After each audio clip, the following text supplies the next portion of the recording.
So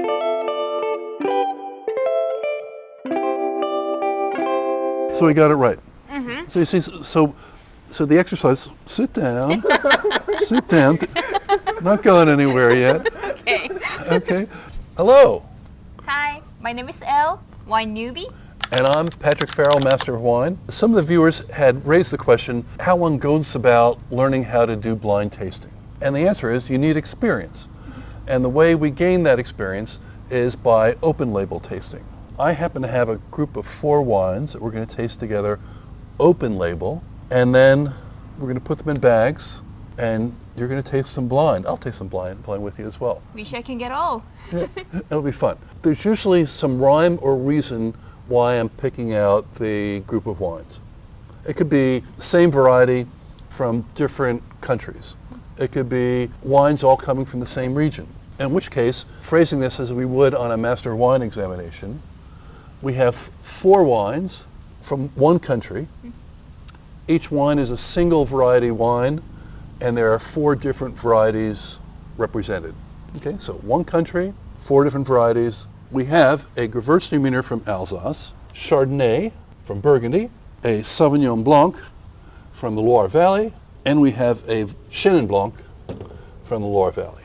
And so even with this, let's talk about what order we want to taste the wines. The order that I would suggest that we taste the wines, Gewürztraminer can be very powerful. That will probably be our last wine. I would go with the Sauvignon Blanc first, the Chardonnay second, the Chenin Blanc third. In France, folks would be going nuts. Yes, calling the Gewürztraminer a Gewürztraminer, but Chenin Blanc is a Vouvray, the Burgundy Chardonnay is a Saint-Véran, and the Sauvignon Blanc is a Pouilly Fumé. Alrighty? So let's just do them one at a time.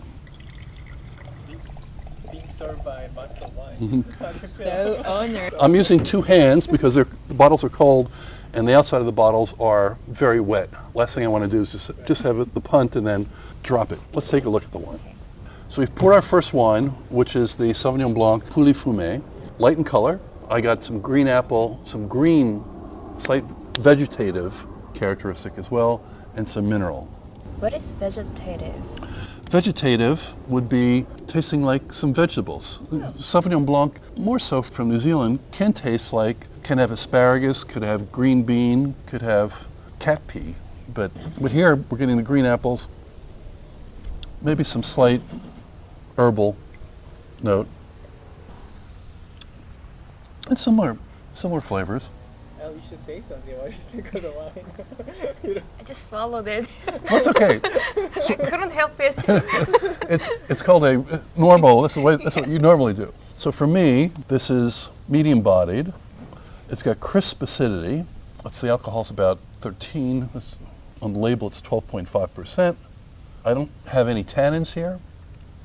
I don't get any buttery malolactic notes, and the finish is good. So it's a very fresh style of Sauvignon Blanc with crisp acidity, reasonably long finish, and a nice wine. And the key is, let's taste it again, because when we come back, we're going to taste the wines blind. Oh, okay. Now you have to focus. Yeah? I focused. And the key note is that green note. That's what we're going to be looking for on the aroma and on the palate, and when we come back to it. So the Sauvignon Blanc's keynote was the green note. The green note and the crisp acidity. Now we have the Burgundy made from Chardonnay, and the color's just a hint deeper in color, right? Let's see what we smell here. And then it's not as expressive. There's not as much aromas there. So it's I get some neutral fruit. There's fruit there, but it's hard for me to put a name on it. Maybe a hint of oak, I'm not sure.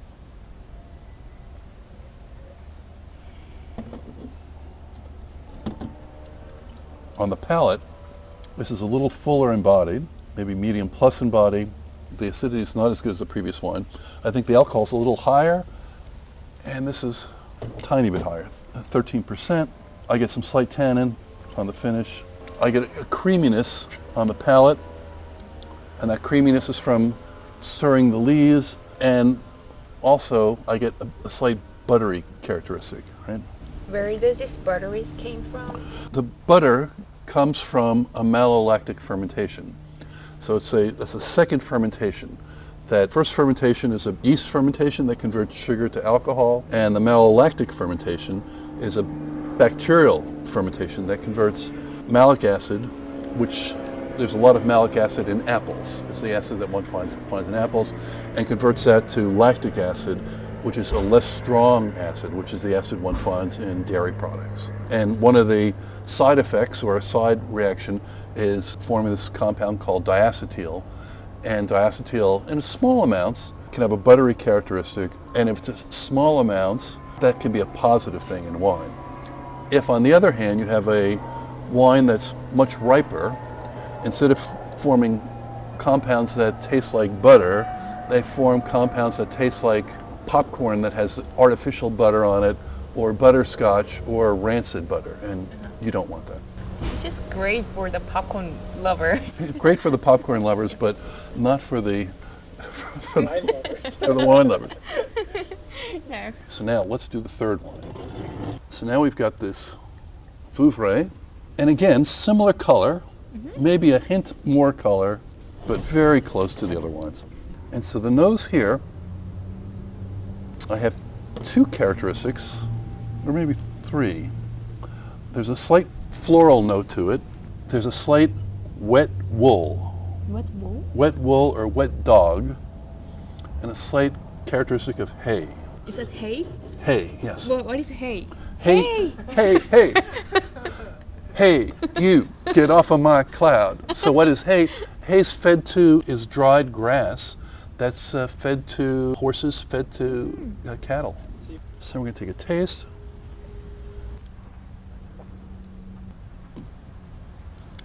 So I get similar taste, but I also get apple. Now, if I was a real pro, I'd be able to tell you what type of apple, but it just tastes like apple to me.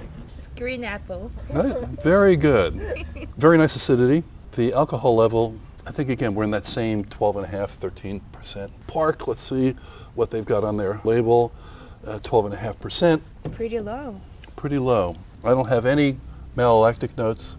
I don't have any taste of wood, but I do get a slight astringency on the finish. So it has some tannin, and it's probably either tannin from an old wooden vessel or tannin from some skin contact.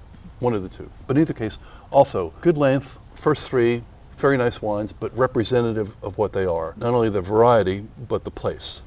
First wine does taste like Sauvignon Blanc from the Loire Valley. Second wine tastes like Chardonnay from Burgundy.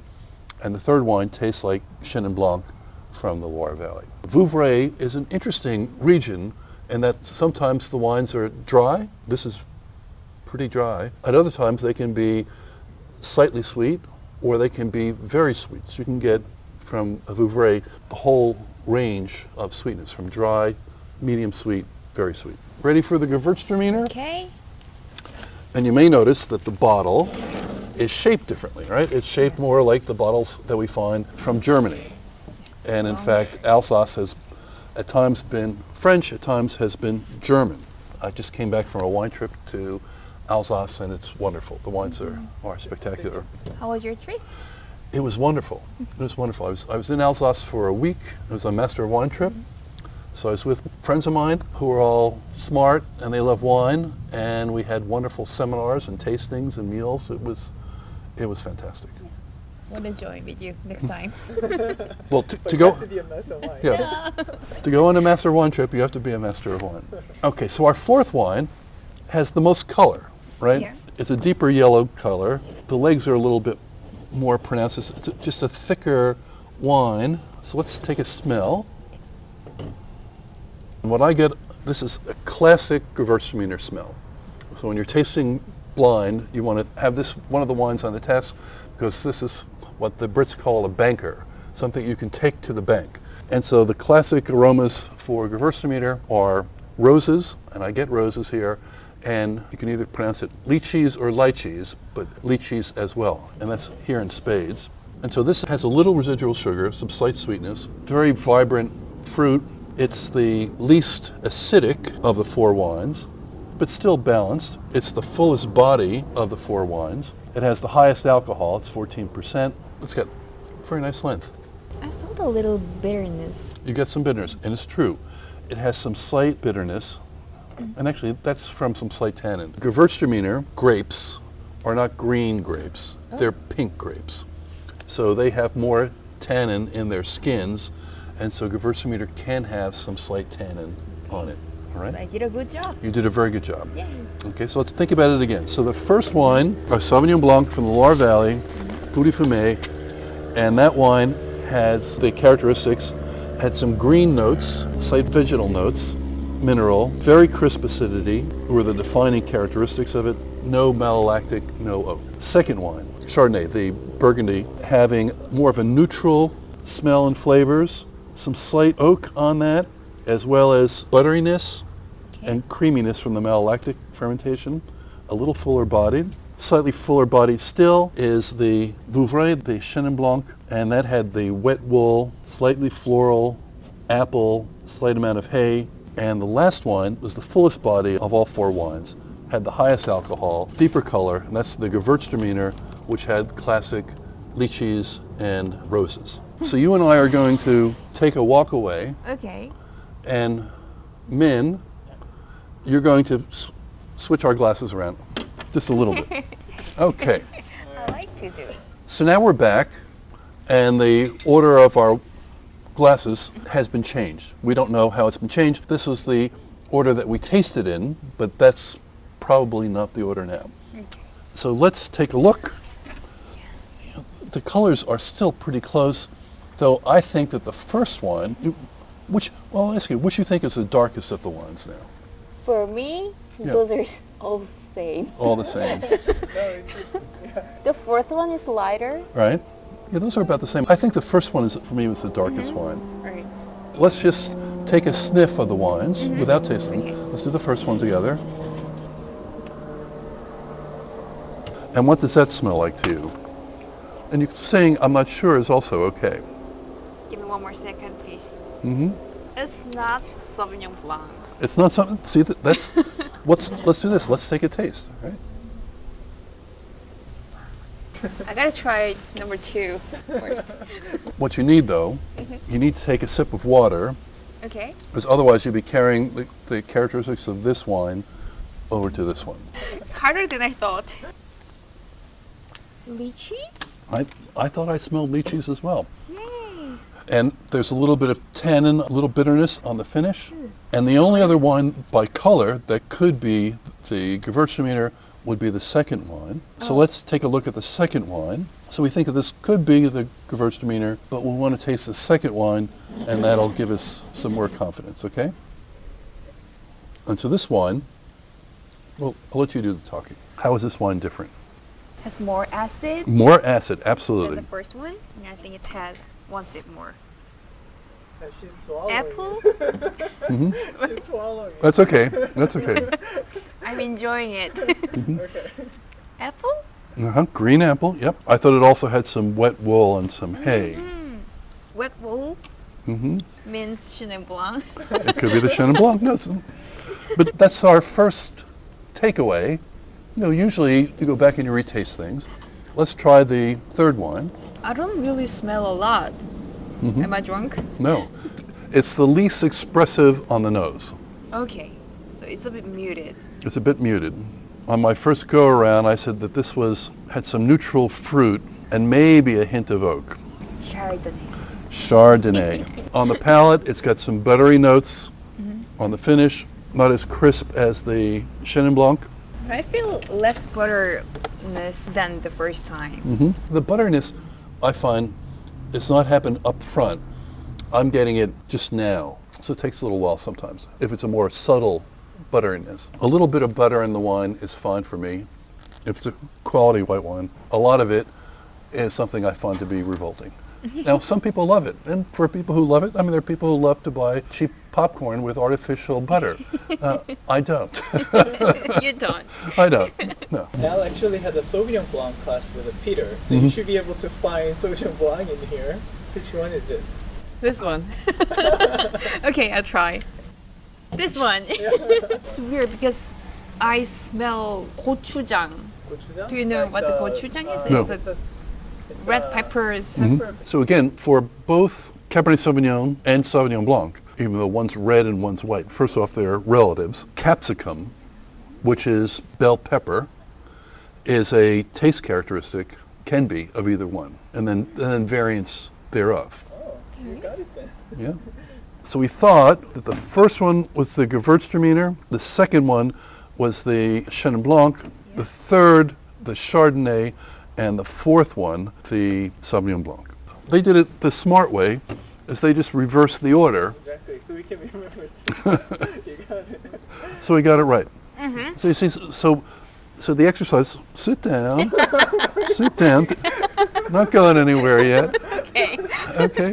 What we did is that we open label tasted 4 single variety wines from different classic regions in France. They were all nice wines, and talked about the aroma, color, structure, flavors of the wines. Wrote those down, and then we went back and the wines were mixed around for us. So now we're tasting it blind. So now we have the blind tasting, and we are looking for those characteristics, and we found them. That's how you learn how to blind taste. The additional thing would be tonight when you get home for you to read a little bit about Chenin Blanc, Gewürztraminer, Sauvignon Blanc, Chardonnay, and the regions.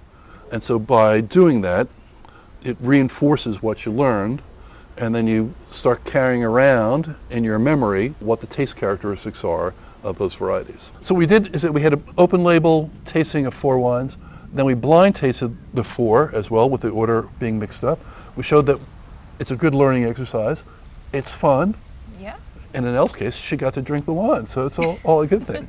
So have fun, try this with your friends, and give us a like and subscribe, and hopefully we'll see you soon. See you soon. Cheers. Bye. Cheers. What we'd like to ask the viewers is whether they thought that this was at a beginner's level or at an intermediate level. Was it a useful way to learn about wine? They like our choices in the wines. Hopefully many of these wines may be available in Korea. These are available in many parts of the United States, certainly available in Europe. So give us some feedback. Tell us if you liked it. Give us some comments. Comments are always good. 1, 2, 3.